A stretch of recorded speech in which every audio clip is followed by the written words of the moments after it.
Hello, Gene Schwimmer here. Welcome to today's vlog. Today we're going to be talking about taxes. And if you saw the title, which I'm sure you saw, the title of today's vlog, then you already know that this is going to be an unusual vlog, the kind you don't see very often, not with today's Democrat Party, because it's a Democrat calling for tax cuts. That's right, tax cuts, not tax increases. You probably saw the Democratic debates, or maybe you didn't, not the most exciting television viewing, I will admit. I watched it because, well, same reason you watch a dumpster fire, I guess. I watched the primary, the Democratic primary, and you had candidate after candidate calling for raising taxes. You had calls for, well, it was millionaires and billionaires tax. That's what it was, or that's what Bernie Sanders was calling for, until it became known that, or maybe he just found out himself for the first time, that he, Bernie Sanders, is a millionaire. So suddenly the talk was about a billionaire's tax. If you paid careful attention, Bernie Sanders stopped talking about a millionaire's tax or a millionaires and billionaires tax. It was only about taxing billionaires.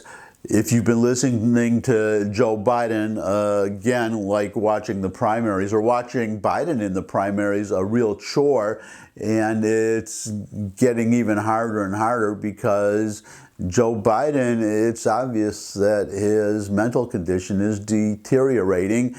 This is going to be another vlog probably about how the media continues to cover for him. He just made a speech, I think it was only yesterday. I'm recording this on Tuesday, so it was on Monday, the day before. You're seeing this on Wednesday. He barely got through reading a teleprompter and left immediately after without taking any questions, because he never does. He never sticks around for questions. But getting back to taxes, he has talked in the past about raising taxes on people making $400,000, well, over $400,000 a year, about having a surcharge, making wealthy or high earners pay more an additional tax to cover the looming Social Security deficit. He's talked about raising the corporate tax from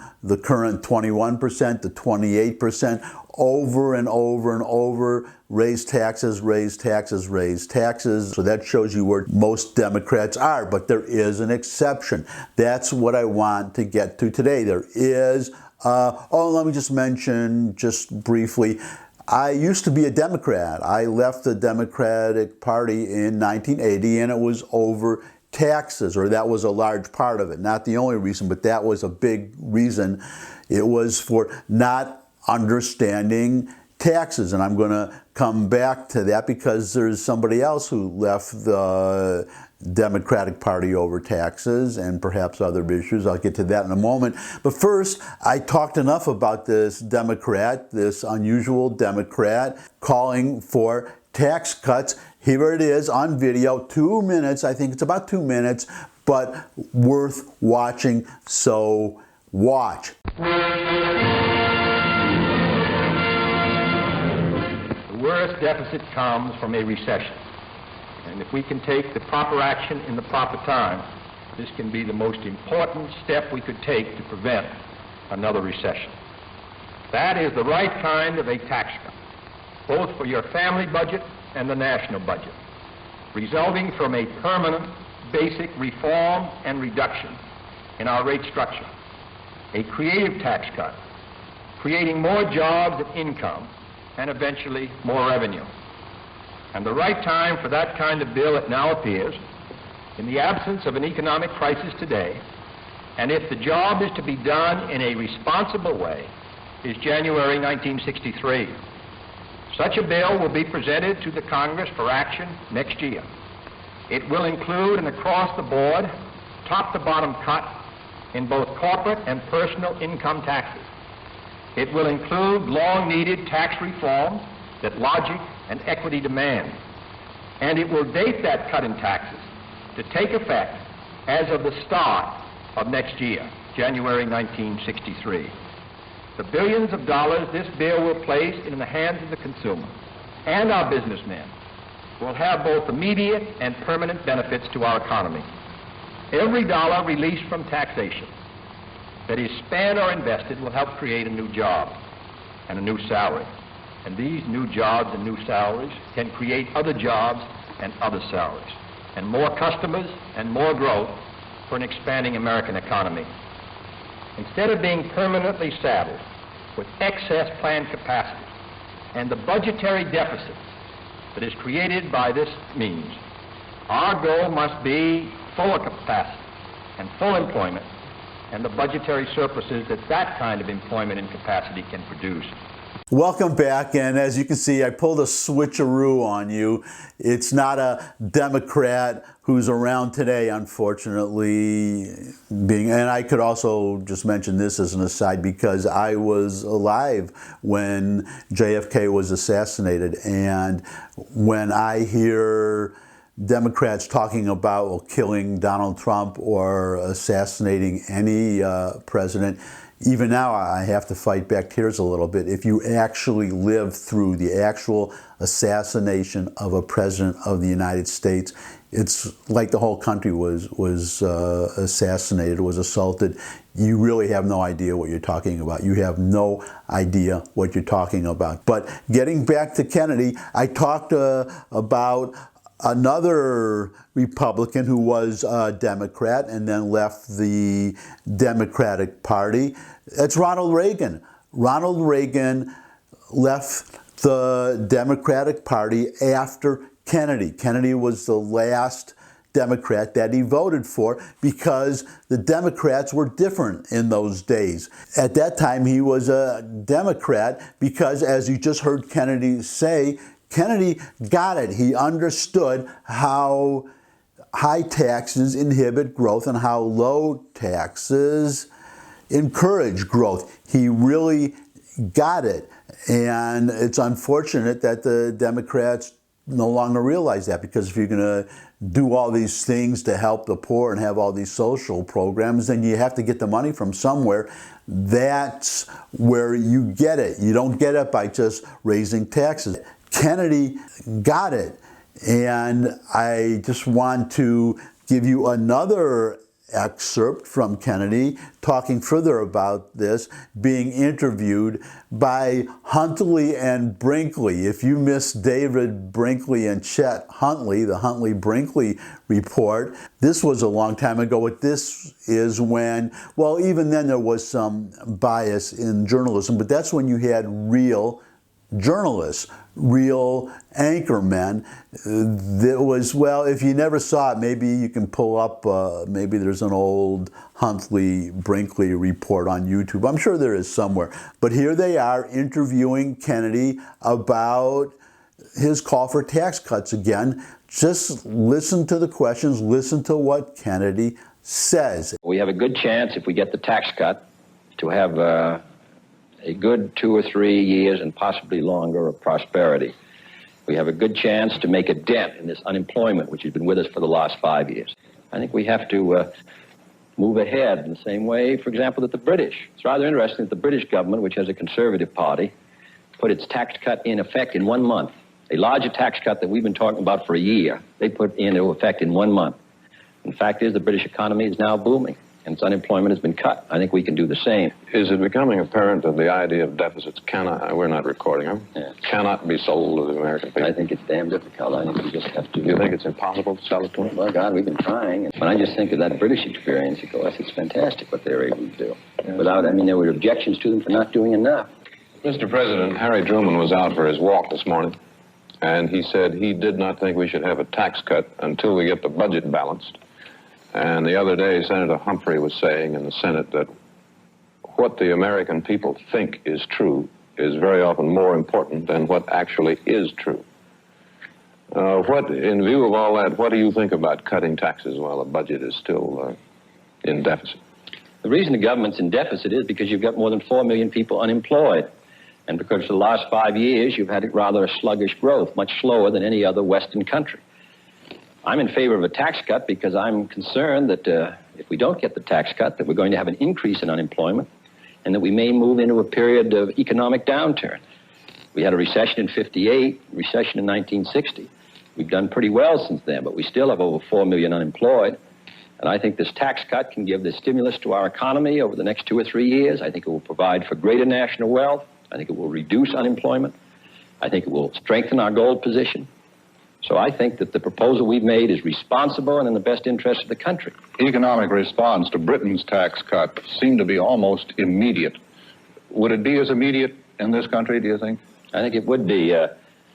Interestingly enough, the British came forward with their tax cut in April, passed it within a month. They're experiencing the economic benefits for it. Unemployment's been substantially reduced. They have a larger deficit than we do. Yet the only criticism was that it wasn't enough. Nearly every economist has supported that.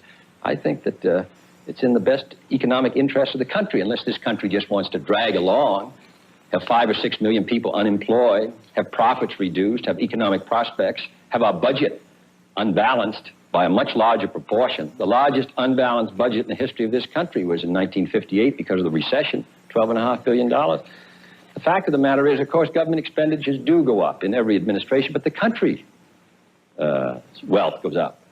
President Eisenhower spent $185 billion more than President Truman.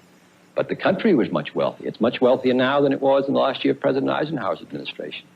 I think our economic situation can be very good. I think what we proposed is a responsible answer to a problem which has been part of our economic life for 5 or 6 years, and that is slack, failure to grow sufficiently, relatively high unemployment. And if you put that together with the fact that we have to find 35,000 new jobs a week, I think the situation in this country calls for a tax reduction this year. You will hear every so often our Democratic friends say that if you go back and look at the historical record, the last one I saw was from 1961. From 1961 to today, that the economy grew a little faster under Democratic presidents than under Republican presidents. Now, I don't know why they picked 1961. Well, I guess they picked 61 so they don't pick the Truman years, and they don't pick, obviously, the Great Depression under Roosevelt. So they kind of cherry-picked their starting year. But that said, the Democrats are right. They are right. Historically, there has been better economic growth under Democratic presidents than under Republican presidents. Not a big difference, but it is a definite difference, and our Democratic friends have used that fact to claim that Democrats govern better. But what they don't mention or don't understand, which could be why they don't mention it, is that I just mentioned Democratic President Kennedy, who called for cutting taxes, and the taxes were cut. They were cut under Kennedy, they were cut under Johnson, so that's 2 Democratic presidents. They were also cut, if you remember, under Clinton. The point being that it's the policy, not the party. If you cut taxes, you get more growth, and it doesn't matter which party the president, or it doesn't matter the party under which president the taxes are cut. It doesn't matter which president, which Congress cuts the taxes. It's the cutting of taxes. And that's my talk about taxes for today. But I do have one more item, if you can bear with me for just another couple of minutes, because I've been talking about Kennedy. Now I want to talk about Nixon. Somebody found this old campaign ad from Richard Nixon in 1968, suggested that Trump should run a similar ad today. It's an excellent idea. Now, I have to set this up for those of you who don't read much about history, and unlike myself, were not born, did not live through that time. The turmoil you're seeing today, the rioting in the streets, that's what happened in 1968. The big one, the significant one, was in Chicago, outside the Democratic National convention, the Democratic Presidential Convention, all this rioting in the streets, and Mayor Daley talking about being different from today's Democrats. He didn't hesitate to call out the police to brutally, and I mean brutally, suppress the riot. It was in that milieu, in that atmosphere, in the '68 election, and this ad was one of the factors in allowing Nixon to win a very close election against Hubert Humphrey. You can definitely argue that this turned the tide. Somebody suggested that Trump should run a similar ad today. So I just want to show you this 1968 campaign ad. Richard Nixon, watch.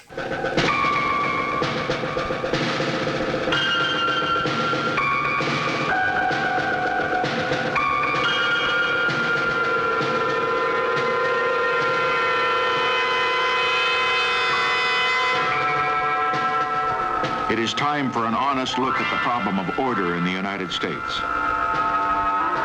Dissent is a necessary ingredient of change. But in a system of government that provides for peaceful change, there is no cause that justifies resort to violence. Let us recognize that the first civil right of every American is to be free from domestic violence. So I pledge to you, we shall have order in the United States.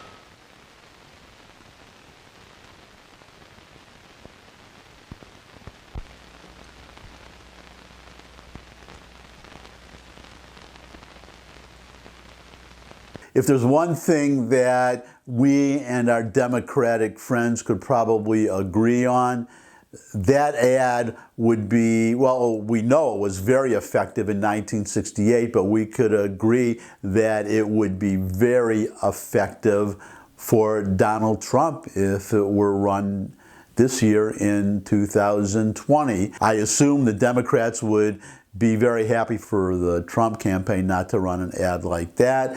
But I think Trump would be well advised to run that ad. And all of you would be well advised to give me a thumbs up if you like this video. Share it with anybody you think would also like the video. Got any comments? Comment section below the video where you can also put questions, suggestions for future topics. I love getting subscribers, so you could subscribe. That would really be great. But most of all, I would love to see all of you again, so I invite all of you to come back and see me again. And until I do see you all again, bye.